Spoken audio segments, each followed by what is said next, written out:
বন্ধুরা, লক্ষ লক্ষ মানুষকে মঙ্গল গ্রহে নিয়ে যাওয়ার পরিকল্পনা তার আগে তার সংস্থার একটি যান 5 বছরের মধ্যেই মঙ্গল গ্রহে যাবে বলে দাবি করলেন ইলন মাস্ক। মহাকাশ গবেষণা নিয়ে উঠে পড়ে লেগেছে ভারত সহ বিশ্বের কয়েকটি দেশ।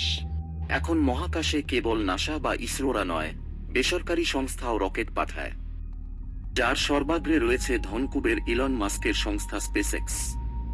এই সংস্থার তৈরি একটি 2026 ফুট লম্বা দানবীয় রকেট এবার মানুষকে চাঁদে পৌঁছে দিতে কাজে লাগছে। স্টারশিপ নামে সেই রকেট 2026 সালে চাঁদে মানুষ পাঠাতে সহযোগী ভূমিকা নেবে। তারপরই তাদের লক্ষ্য যে মঙ্গলে যানটি পাঠানো তা এবার স্পষ্ট করে দিলেন ইলন মাস্ক। ইলন মাস্ক আগেই বলেছিলেন যে তার সংস্থা আগামী দিনে মঙ্গলে লক্ষ লক্ষ মানুষকে পাঠানোর উদ্যোগ নেবে।